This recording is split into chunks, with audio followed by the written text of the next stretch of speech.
6.3 question number 11। जो बच्चा per day का काम पर डे करेगा वो सक्सेसफुल है। जैसे अगर एक दिन में अगर 5 प्रश्न पढ़ाई हो रहा है तो 5 प्रश्न आप घर पे जाके रिवर्स ट्राई करो। जब तक वो ना आ जाए ऑटोमेटिक अपने आप, तब तक आप उसका सेवा लेते रहिए। जिस दिन आपको समझ में आ गई कि इसको ऐसे करना है, उस दिन बनना चालू हो जाएगा। चलिए तो पढ़ते हैं। नंबर कितना? 11 नंबर दिख रहा है यहाँ पे। चलिए 11 नंबर देखा जाए। 11 नंबर क्वेश्चन है। 11 नंबर आकृति 6.40। आपको आकृति नीचे दिया हुआ है में ए बी बराबर क्या है? AC। आप एक त्रिभुज सामान्य रूप से खींचिए। इस टाइप का आपका त्रिभुज है। अच्छा एक मिनट,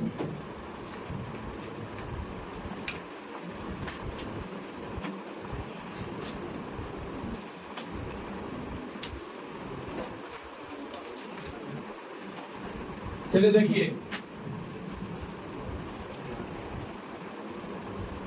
एक त्रिभुज है, नाम क्या है? ABC। ABC है ना। आकृति 6.40 में AB बराबर क्या है? AC। AB ए वाला भुजा हुआ, AC ए वाला भुजा है। ये दोनों भुजा जो है ना बराबर है।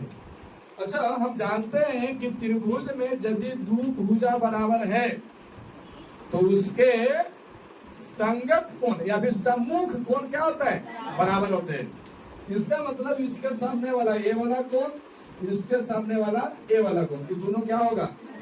अगर ये 10 डिग्री का ए भी अगर 90 डिग्री का रहता तो 90 डिग्री। यहाँ पे जो दिया है बात को लिख देंगे। यहाँ पे दिया है, लिखेंगे यहाँ से दिया है। क्या दिया है? AB बराबर AC। अब यहाँ पे जब त्रिभुज के दो भुजा बराबर होता है तो उसके सम्मुख कोण क्या होता है? अच्छा इस बात को लिखूं, आप तो जान रहे हैं। हम डायरेक्ट लिखेंगे कि AB के सामने वाला एंगल C और AC के सामने वाला एंगल B, ये दोनों क्या होगा? इसीलिए जो एंगल B है वह एंगल C पे क्या रहेगा? बराबर है ना। अब यहाँ से प्रश्न है, समद्विबाहु त्रिभुज ABC की बढ़ाई गई भुजा CB। अच्छा CB कह रहा है तो आप इधर भी बढ़ा सकते हैं और इधर भी बढ़ा सकते हैं, लेकिन नहीं, आप ज्यादातर CB का है तो C से उठाइए B की ओर बढ़ाइए, ज्यादा बेहतर रहेगा। बढ़ाने के लिए आप किधर भी बढ़ाए कोई दिक्कत नहीं है। जैसे मान लीजिए किताब में आपको आकृति नहीं दिया रहता तो आप किधर बढ़ाते? आप इधर बढ़ा लेते, समस्या होने वाला नहीं है। लेकिन C से बोला है CB तो C से चलेंगे, B इधर आ रहा है तो बढ़ा हुआ जो भुजा है आपको इधर होगा। ये बढ़ गई भुजा, बढ़ाई गई भुजा CB पर स्थित E एक बिंदु है। CB पर स्थित मैं मानता हूं कि यहाँ पर कोई एक बिंदु है जिसका नाम क्या है? E। यदि AD लंब BC है, AD लंब BC मतलब A से AD लंब खींचेंगे तो किस पर खींचाना चाहिए? तो यहाँ से लंब खींच दिया। यहाँ पे क्या है आपका? D। AD लंब BC और क्या है? EF लंब AC। EF लंब यानी EF जो लंब होगा ना वो किस पर है? AC पर है। किस पर है? AC पर है। यहाँ से ऐसे लंब खींच दिया और यहाँ पे नाम दे दिया F। तो सिद्ध कीजिए कि अब यहाँ सिद्ध करना है, यहाँ लिखेंगे सिद्ध करना है। क्या सिद्ध करना है? सिद्ध करना है कि त्रिभुज ABD और ये समरूप हो जाएगा किसका? त्रिभुज ECF का आपको समरूप सिद्ध करना है। यही बात है ना। आप देखिए यहाँ पे आप नॉर्मली क्वेश्चन को समझिए। एक त्रिभुज ABC दिया गया था, ABC।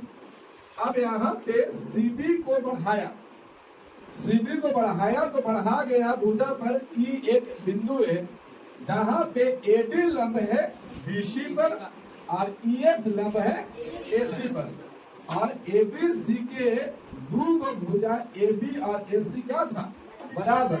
इसीलिए हम कहते हैं समद्विबाहु त्रिभुज है, और समद्विबाहु त्रिभुज में दो भुजा बराबर होते हैं, उनके समूह कोण भी क्या होगा, बराबर होगा। अब आपको यहाँ से सिद्ध कर देना है कि त्रिभुज ABD और समरूप होना चाहिए ECF का।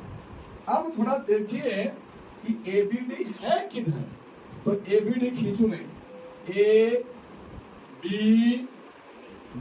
ये वाला है ना, ये आपका ABD त्रिभुज है।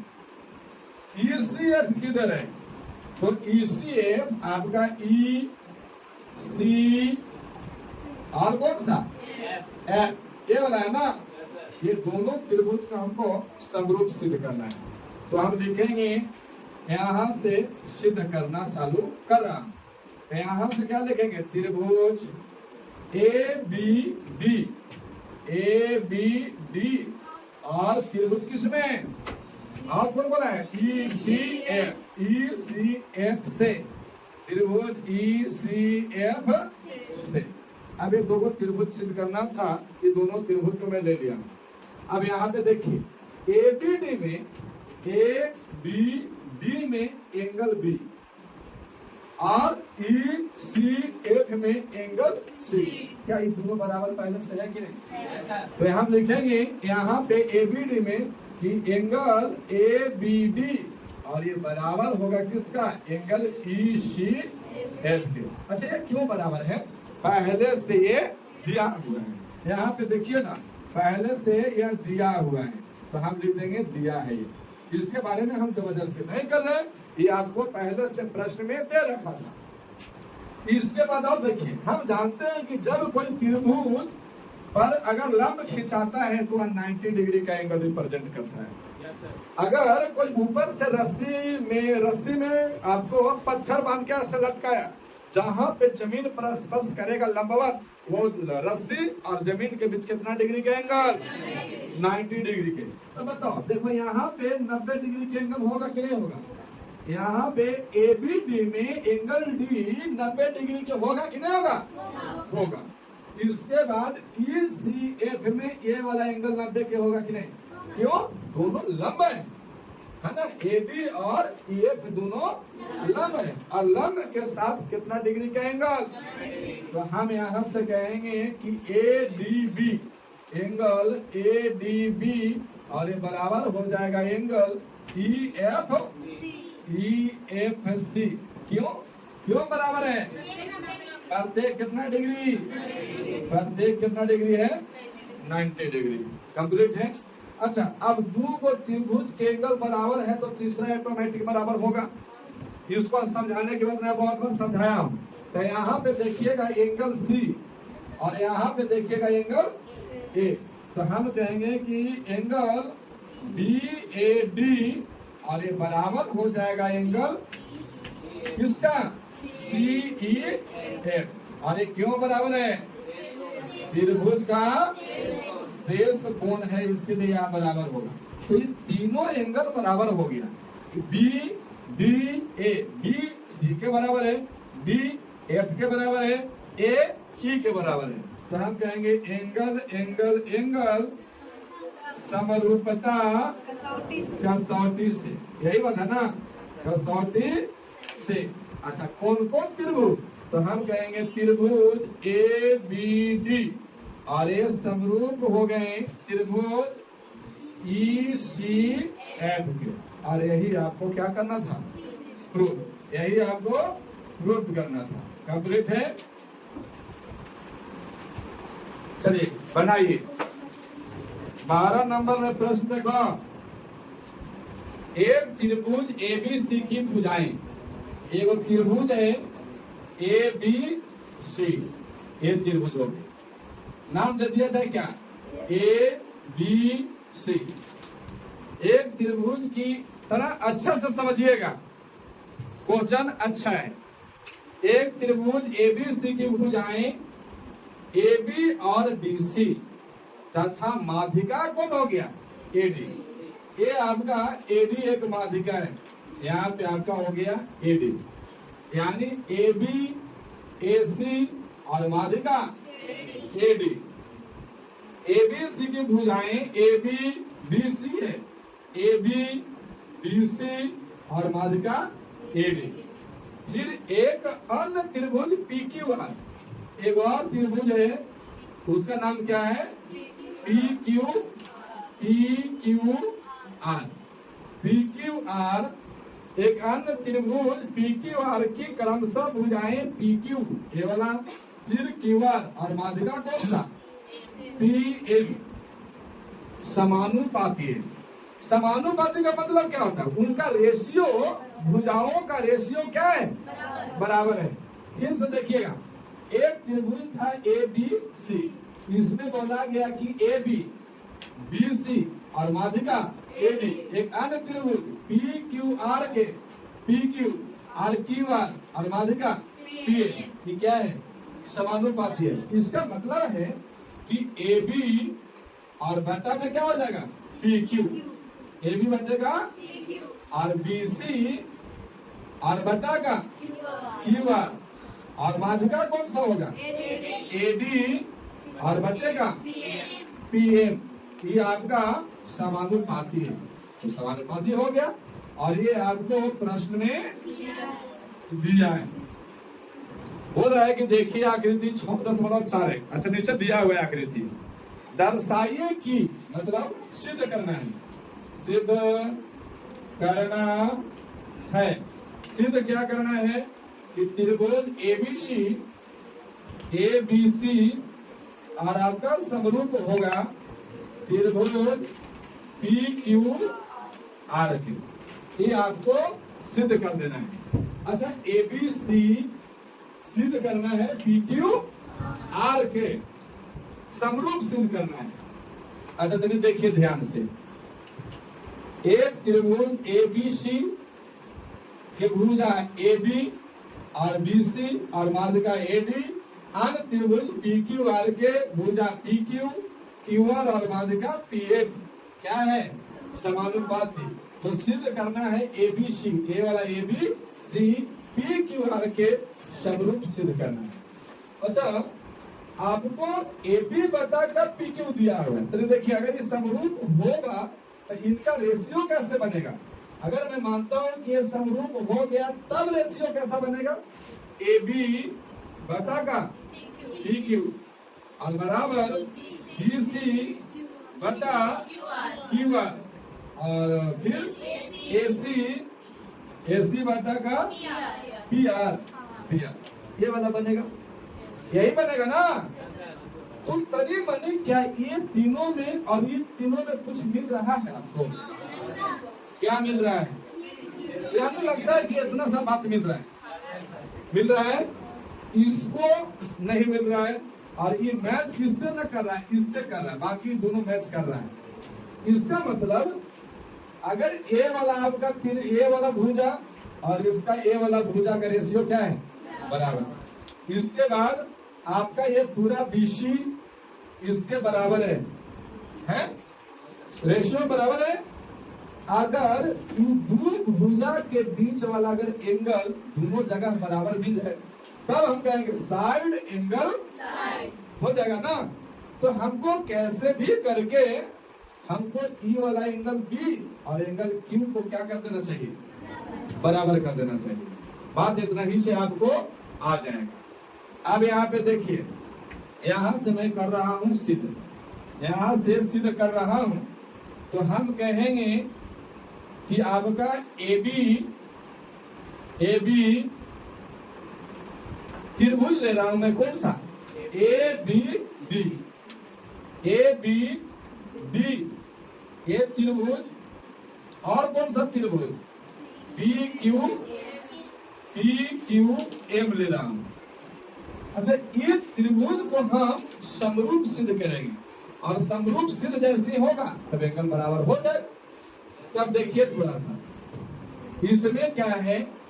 इसमें आपको ये दिया है AB, यहां से एक बाद में देखिएगा AB बटा का क्या दिया हुआ है? PQ, माने दोनों का रेशियो क्या है? बराबर। फिर दिया है AD बटा का PM, तो ये त्रिभुज में आ जाएगा। AD बटा का PM और दिया है क्या BC बटा का QR, यही दिया हुआ ना। अरे आपको पहले से, अरे केवल डाटा को मैं इसको पहले लिख दिया, इसको बाद में लिखा हूं, लेकिन बात सब वही लिखा हुआ है। ले संतुष्टि न है भैया, ले जैसे यहाँ था लिखा उसी लिखते हैं BC बटा QR और हो जाएगा AD बटा का PM, यही है। अब ठीक है, हाँ सर पहले वाला लिख दिया। अब यहाँ पे क्या है, थोड़ा सा सोचिए, हमको चाहिए केवल BD, लेकिन ये है पूरा BC। देखिए यहाँ पे ये वाला तो ठीक है मिल गया, ये वाला मिल गया, इससे ये वाला आपको तो AB है ये PQ से मिल गया है, AD है ये हमको PM से मिल गया है। अगर कहीं खाली BD और बटा में QA मिल जाए ना, तो हम साइड से कहेंगे कि दोनों त्रिभुज क्या है। तो हम इस BD प्राप्त करने के लिए BC को 2 से भागा देंगे, ठीक है। ये BD प्राप्त करने के लिए देखिएगा यहाँ पे क्या है, B यहाँ पे है और यहाँ पे क्या है आपका C और बीचों में क्या है D। हमको दिया हुआ है BC बटा का QR, एक और लाइनिंग है आपका, यहाँ पे आपका है Q और यहाँ पे है R और बीच में क्या है M। अगर हम पूरा BC को 2 से भागा कर देंगे, BC को जैसे कि अगर हम मानते हैं कि ये पूरा लाइन की लंबाई 100 है, तो इन्हें भी 50 रहेगा, इन्हें भी 50 रहेगा, 2 से भागा देंगे तो 50 ना निकल जाएगा। इसका मतलब BD भी 50 है और BC भी 50 है। तो अगर हम 100 को भागा दिए 2 से तो 50 निकल गया। लेकिन प्रयोग में तो ये भी आ सकता है और ये भी आ सकता है, लेकिन क्या हमको BC चाहिए? नहीं, हमको चाहिए क्या BD। तो हम क्या करेंगे कि AB बटा PQ और बराबर इस BC को ना 2 से भाग देते हैं और QR को भी 2 से भाग देते हैं और बाकी AD बटा का PM। अच्छा BC को भाग देंगे 2 से तो काटेगा, तो काटेगा तो क्या प्राप्त होगा, BD भी प्राप्त होगा और BC भी प्राप्त हो जाएगा, होगा कि नहीं होगा। तो हमको यूज में क्या लाना है BD। अब यहाँ से इरेज करो, अब यहाँ AB बटा का PQ बराबर BC को 2 से भाग दिया तो क्या मिल जाएगा BD और बटा का QR को 2 से भाग दिया हूँ तो क्या मिलेगा QA। अरे मिलने के लिए तो MR भी मिलता, लेकिन ससुर हमको जरूरत है, हमको ये हमको जरूरत है ना, तो लेंगे काय के लिए, हमको लेना है QA, तो QA मिल लिया और बटा में क्या हो जाएगा AD बटा का PA। कोई दिक्कत? आप देखो AB बटा का PQ, AD बटा का PQ, फिर AD यहाँ पे कुछ है BD और बटा का QA और फिर AD बटा का PM। यानी A वाला भुजा इसके बराबर हो गए, A वाला इसके बराबर हो गया, ये वाला इसके बराबर हो गए, तो तीनों साइड का रेशियो बराबर है। तब हम कहेंगे कि एक साइड समरूपता कसौटी से, समरूपता कसौटी से, कसौटी का मतलब नियम कसौटी से कौन त्रिभुज ABD, ये वाला त्रिभुज और समरूप हो गया किसका, त्रिभुज PQ। जब 2 त्रिभुज समरूप होते हैं, जब 2 त्रिभुज समरूप होते हैं तब क्या होगा, इनके एंगल बराबर होते हैं और उनके रेशियो भी भुजाओं का क्या होता है बराबर। तो यहाँ तो रेशियो दिया हुआ है, तब हम यहाँ पे कहेंगे कि एंगल जो A है ना वो एंगल किसके बराबर है P के, एंगल B है ना वो एंगल Q के, और एंगल जो D है वह एंगल। आप देखो थोड़ा इस पर गौर फरमाओ, क्या जो चाहिए वो मुझे आ गया, आया कि ना आया। अब लिखेंगे यहाँ से, अब यहाँ से लिखेंगे, अब यहाँ से क्या करेंगे, लिखेंगे यहाँ से क्या लिखेंगे कि अब त्रिभुज ABC में, त्रिभुज ABC में यहाँ लिखता हूँ पुनः त्रिभुज ABC और किसमें PQ, त्रिभुज PQR से। अब यहाँ पे क्यों, तो तो हम कहेंगे कि ये जो आपका ए बी बटा का पी क्यू, ये आपको दिया हुआ था। यहाँ देखिए ए बी बटा का पी क्यू, तो हम लिखेंगे ना यहाँ कि ए बी जो है ना ये बराबर है किसका, पी क्यू का। और ये बात तो आपको दिया है, यहाँ पे लिख देते हैं दिया है, दिया है। फिर क्या दिया है, तो एंगल बी और एंगल क्यू दोनों क्या है, एंगल बी और एंगल क्यू ये दोनों बराबर है। मैं अभी सिद्ध किया हूं, अभी सिद्ध किया। और फिर जो आपका BC है ना वो QR के बराबर है, BC बराबर क्या है, QR। ये आपको पहले से इसका रेशियो दिया हुआ है, यहाँ पे लिख देंगे दिया है, कंप्लीट है। तब हम क्या कहेंगे, side angle side, side angle side, समरूपता कसौटी। ये लिखा है ना, कुछ लिखा है, हाँ बढ़िया बात, शॉर्टहैंड के पढ़ाई है ये। समरूपता कसौटी से कौन कौन त्रिभुज, तो त्रिभुज ए बी सी, और ये समरूप हो गया इसका त्रिभुज पी क्यू आर। और यही आपको क्या करना था, सिद्ध करना था। याद लीजिए,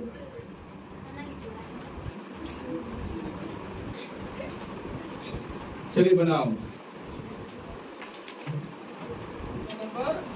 13 नंबर, एक त्रिभुज एबीसी की भुजा, ये वो त्रिभुज है, त्रिभुज का नाम क्या है, ए बी सी। यहाँ ए है, बी है, सी है, की भुजा बीसी पर एक बिंदु डी, बीसी पर कहीं पे, ये ना बोला है कि मध्य में, कहीं पर भी है। पढ़ के देखिए, एक त्रिभुज एबीसी की भुजा बीसी पर एक बिंदु डी इस प्रकार स्थित है। मैं मानता हूं कि डी चलो सपोर्टेड यहाँ पे, तो ए से यहाँ तक डी को मिला दीजिए। अब प्रश्न जो बोलता है थोड़ा सा गौर फरमाएंगे आप। डी इस प्रकार स्थित है कि कोण एडीसी, यहां से एडीसी किधर है, ए डी सी, यानी इस एंगल के बाद बोला जा रहा है एडीसी, एडी। अच्छा यहाँ पे कितना डिग्री का एंगल बनेगा, ठीक है वो करेंगे। अगर ये लंब का था तब 90 का को लंब बोला गया है, बोला कि इसी बत्तिया को बोला, ध्यान से सुनिए थोड़ा सा बात को। एक त्रिभुज एबीसी की भुजा बीसी पर एक बिंदु डी इस प्रकार है कि एडीसी यानी ए वाला एंगल बीएसी के बराबर है, बीएसी यानी ये वाला पूरा एंगल। समझ पा रहे बात को, जो यहाँ डी आपका एंगल बना हुआ है, ऐसा जो डी एंगल है वो संपूर्ण ए एंगल के क्या रहेगा, तो यहाँ पे लिखेंगे एंगल आपका एडीसी, एडीसी और बराबर है एंगल बीएसी के। कंप्लीट है, यहाँ बीएसी मतलब ए संपूर्ण एंगल। तो कह रहा है कि दर्शाइए कि, मतलब सिद्ध करना है, सिद्ध करना है, सिद्ध करना है। क्या सिद्ध करना है कि सी ए स्क्वायर बराबर C B into C D. कोई एक दशमलव ना पढ़ना हो, सी डी दशमलव, सी डी दशमलव, सी डी। अलजेब्रिक कर्व में दशमलव नहीं होते, जैसे आप कहोगे कि आपको 2.1 सही कर सकते हो, 2 इंटू, कि अलजेब्रिक टर्म, इसका मान कांस्टेंट नहीं है, इसीलिए डाटा गुना में रहता है। अच्छा इसको हम ऐसे भी कर सकते हैं, कोई दिक्कत, फिर इसको हम ऐसे भी कर सकते हैं, कोई दिक्कत नहीं है। तो हर एक का मतलब गुना ही है। आप समझिए, आपको एक त्रिभुज दिया गया था, उसमें जो आपका बीसी पर कोई एक बिंदु डी है, जो एडीसी है ना, वो आपका बीएसी के क्या है, बराबर है। तो सिद्ध करना है सी ए स्क्वायर बराबर में C B into C D, यही ना सिद्ध करना है। अच्छा इसको क्या और कुछ मॉडलाइज कर सकते हैं हम, मॉडलाइज जैसे कि अगर हम मॉडलाइज करके देखूं, ये सी ए, अब अच्छा यहाँ पे देखता हूँ, छोड़ दीजिए इसको, यहाँ से लिखता हूँ सिद्ध, यहाँ से सिद्ध। तो सिद्ध करना है क्या, तो हम कहेंगे सी ए स्क्वायर बराबर सी बी और इंटू में अच्छा इंटू में ऐसे कर देता हूँ CD ऐसा है।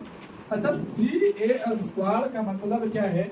केवल A का स्क्वायर नहीं है, इसका मतलब है CA गुना का CA, मतलब CA क्या को है?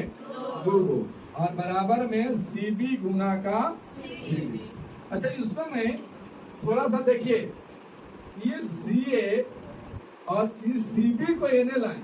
अब प्रश्न उठाओ आप लोग कि सर CB ही को क्यों लाए हैं, CD को लाते? तो ऐसे अगर प्रश्न मन में उठता है तो उसके लिए रिजल्ट सुनिए। यहाँ पे देखिए CA किधर है? ये वाला है आपका, है ना, और CB किधर है? ये पूरा डाटा, समझ गए? इसीलिए हम CD को नहीं लाए। क्यों? CA जो है भुजा ABC का भुजा है, इसीलिए हम नीचे CB को लाए हैं, और यहाँ से फिर CA जो बच गया और बटा का CD कंप्लीट है। अच्छा अगर मैं मानता हूं कि CA इस CD को यहाँ लाते तो फिर क्या बच जाता? CA बटा का CB यहाँ बच जाता, तभी बात बराबर था। बराबर था कि नहीं था? तो हम क्या किए हैं कि CA इस CB को ले आए यहाँ पे, और बराबर में CA और बटा का क्या बच गया? CD। इसका मतलब है कि चाहे E वाला प्रूफ कर दीजिए, चाहे फिर E वाला प्रूफ कर दीजिए। अगर E वाला प्रूफ कर देते हैं तो E ऑटोमेटिक प्रूफ हो जाएगा। हो जाएगा कि नहीं हो जाएगा? अब यहाँ से ये आपको मॉडलाइज किया हुआ है कि भैया अगर प्रश्न में AP आ जाए तभी सिद्ध हो जाएगा, और E आता है तो अति उत्तम। आप देखिए तनी रिलेशन CA बटा का CB, CA बटा का CB और CA बटा का CD, ये वाला है आपका। इसका मतलब एक बार त्रिभुज हमको ABC लेना होगा, तो लिखेंगे यहां से त्रिभुज ABC और त्रिभुज किसमें? ACD में। अब इसका देखिए ABC में ABC में E वाला एंगल पूरा, और ACD में D एंगल, ये दोनों बराबर है और ये पहले से दिया हुआ है। यहाँ देखिए DSC और BSC ये दोनों बराबर है, तो हम कहेंगे कि E वाला में BSC यानी E वाला संपूर्ण एंगल ये बराबर होगा किसके? आपको D के। अच्छा समझ पा रहे हो? फिर से देखिए, हम त्रिभुज लिए ABC, ये वाला पूरा त्रिभुज बड़ा वाला, तो बड़ा वाला त्रिभुज में एंगल A आ रहा है कि नहीं? और ये एंगल किसके बराबर था? D के। तो वही तो लिख रहा हूँ एंगल A, यहाँ से लिख देंगे कि ADC, ये दोनों बराबर है। और ये बात हम नहीं कह रहे हैं, पहले से दिया हुआ है, यहाँ लिखेंगे दिया है, कंप्लीट। अच्छा अब आप सोच के देखिए, अरे पेन चलेगा, देखिएगा ABC, ये C आया कि नहीं? आया एंगल, और ACD में भी C आया कि नहीं? आया कि नहीं आया? तो हम इसमें कहेंगे कि ACB एंगल, और ये बराबर है इसमें AC, क्यों बराबर है? उभयनिष्ठ है। क्या है? उभयनिष्ठ है, कंप्लीट है। अब एंगल जो B है वह एंगल केवल इतना सा के बराबर ना होगा, क्यों? त्रिभुज का शेष को। तो हम कहेंगे कि यहाँ पे जो एंगल ABC होगा वह इस छोटा सा त्रिभुज DAC के या CAD के बराबर होगा, क्यों? त्रिभुज का शेष कोण है, शेष कोण। अच्छा इस त्रिभुज को आप समझने के लिए चलिए एक आप त्रिभुज ऐसे खींचते हैं, ये आपका विकलांग लगे लगा, ये आपका त्रिभुज ABC, और वो छोटा का त्रिभुज कुछ इस कंडीशन का है, ये आपका है A और यहाँ पे DC। पहले से बोला था क्या कि इसका संपूर्ण एंगल और इसका D वाला एंगल बराबर है, बोला गया था। यहाँ से देखिए, यहाँ से D एंगल और यहाँ से A वाला एंगल और इसका एक A वाला एंगल, ये दोनों क्या है? बराबर। और एंगल C दोनों में ना आ रहा है, उभयनिष्ठ, और ये B और ये A के बराबर ना हो जाएगा। समझ पा रहे बात को? तो हम कहेंगे कि एंगल समरूपता कसौटी से कौन कौन त्रिभुज? तो त्रिभुज आपका हो जाएगा ABC, ABC, और ये आपका क्या हो जाएगा? समरूप। समरूप किसका होगा? तो देखिए A किसके बराबर है? A के। A किसके बराबर है? D के। किसके बराबर है?